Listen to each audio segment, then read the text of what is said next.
Hai guys, balik lagi sama aku Raffi Pesenjaya di podcast kesayangan kita semua. Apalagi kalau bukan ruang interogasi. Nah, jadi di sini kita kedatangan bintang tamu ya. Di sini siapa namanya Mas? Halo semua, perkenalkan nama saya Muhammad Fadil Diandra, bisa dipanggil dengan Mas Fadil. Oke, Mas Fadil ya. Terus mbaknya siapa mbak? Sama ya. Waduh, mana tuh? Apa tuh? K ya?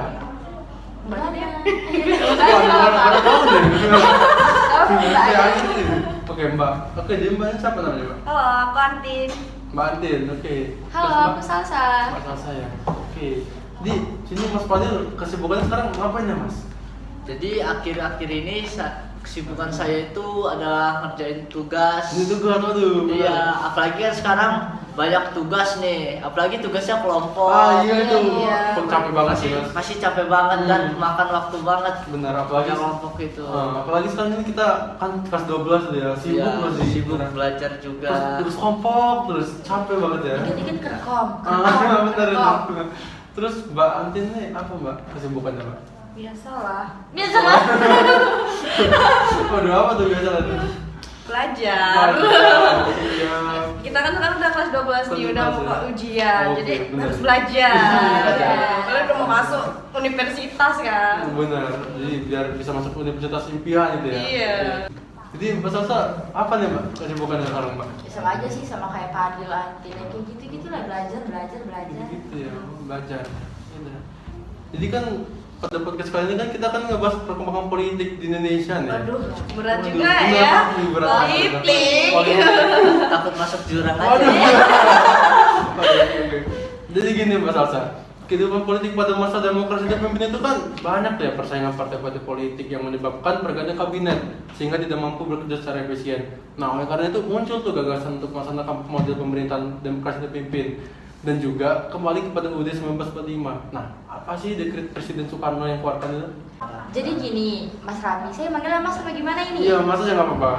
Jadi gini Mas Raffi, pada tanggal 5 Juli 1959, Presiden Soekarno kan mengeluarkan dekret agar dapat melaksanakan model pemerintahan demokrasi terpimpin. Iya benar. Bunyinya itu 1. Menetapkan pembubaran konstituante. 2. Menetapkan UUD 1945 berlaku bagi segenap bangsa Indonesia dan seluruh tumpah darah Indonesia. Terhitung mulai tanggal penetapan dekret dan tidak berlakunya lagi UUD sementara.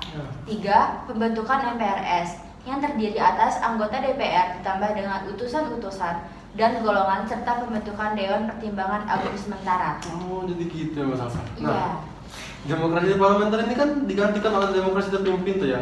Pada masa itu siapa aja sih kabinet-kabinet yang membantu presiden tuh? Nah, kalau itu ada kabinet kerja 1, 2, 3, dan 4 dan juga ada Dwikora 1, 2, dan 3.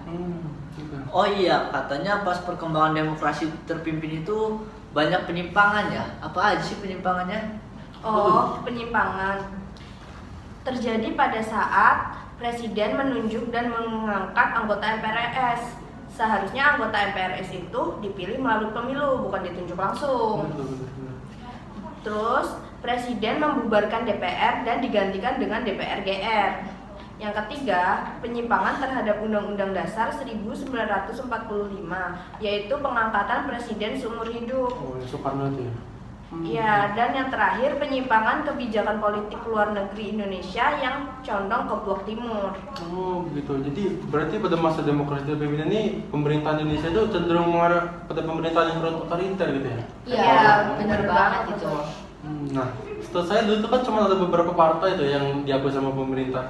Nah, Mas Fadil tahu nggak Mas apa aja Mas partainya itu? Oh, partai itu ya Mas Raffi ya. Jadi pada masa demokrasi terpimpin itu hanya ada 10 partai yang diakui oleh pemerintah. Apa Di antaranya itu yang pertama ada PNI, yang kedua ada NU, yang ketiga ada PKI, yang keempat Partai Katolik, yang kelima Partai Indonesia, keenam Murba, ketujuh PSII, yang ke-8 IPKI, yang ke-9 Partai Kristen Indonesia, dan yang terakhir Persatuan Tarbiyah Islam. Banyak juga ya berarti ya partai politiknya dia. Iya.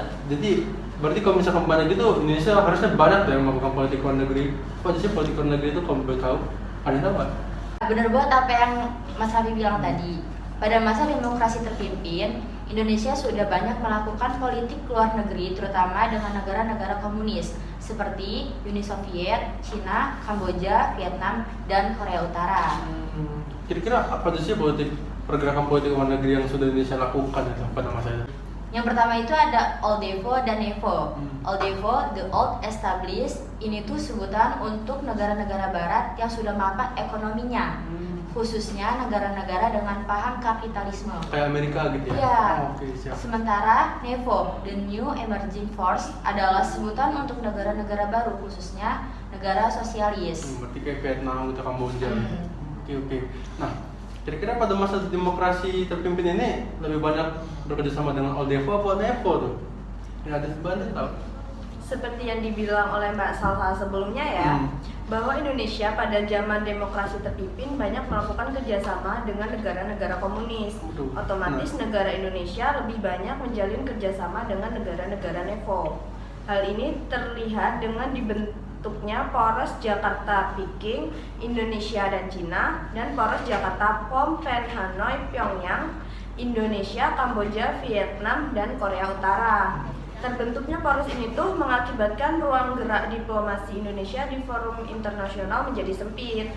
Indonesia terkesan memihak kepada blok sosial atau komunis. Oh, jadi karena itu Indonesia itu dianggap lebih cenderung kepada memihak pada blok komunis gitu ya? Iya, benar banget Mas Repi.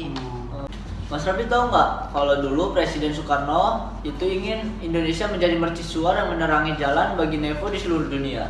Baru tahu tuh saya. Apa tuh yang terjadi? Untuk mewujudkan diselenggarakan proyek-proyek besar dan spektakuler yang diharapkan dapat menempatkan Indonesia pada kedudukan yang termuka di kalangan Nevo. Mas Raffi tahu nggak apa aja proyek-proyek itu?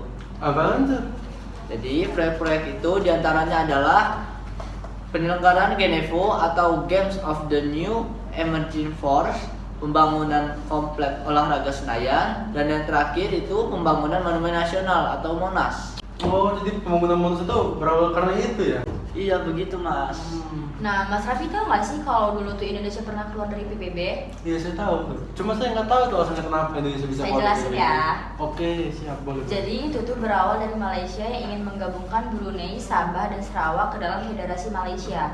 Rencana tersebut mendapatkan tantangan dari Filipina dan Indonesia. Namun pada tanggal 16 September 1963, pendirian Federasi Malaysia tetap diproklamirkan. Karena kejadian ini, Indonesia mengambil kebijakan konfrontasi. Pada tanggal 17 September 1963, hubungan diplomatik antara Indonesia dan Malaysia putus. Oh, saya juga pernah dengar nih tentang perang Indonesia sama Malaysia itu. Karena hal itu Presiden Soekarno sampai ngeluarin itu kan di Komando Rakyat atau di Korang itu yang berisi perhebat ketahanan revolusi Indonesia, bantu perjuangan revolusi rakyat Malaya, Singapura, Sarawak, Sabah, dan Brunei, dan memerdekakan diri dan menggagalkan negara boneka Malaysia. Itu kan ya? Ya, benar banget itu. Pada saat itu juga Malaysia dicalonkan menjadi anggota tidak tetap Dewan Keamanan PBB. Pada 7 Januari 1965, Malaysia dinyatakan diterima sebagai anggota tidak tetap Dewan Keamanan PBB. Secara spontan, akhirnya Presiden Soekarno menyatakan Indonesia keluar dari PBB. Oh, siap. Ada juga pembebasan Irian Barat. Mas Raffi tahu nggak sih tentang RIS? Yang ini bukan sih tentang kedaulatan Republik Maluku Selatan itu? Iya, bener banget. Sesuai KMB Irian Barat akan diserahkan oleh Belanda 1 tahun setelah pengakuan kedaulatan RIS. Tetapi pada kenyataannya, setelah 1 tahun pengakuan kedaulatan Indonesia, Belanda belum juga menyerahkan Irian Barat. Pada tanggal 17 Agustus 1960, Indonesia secara sepihak memutuskan hubungan diplomatik dengan Belanda yang diikuti oleh pemecatan seluruh warga negara Belanda yang bekerja di Indonesia. Lalu apa tuh pemecatannya tuh, Mbak?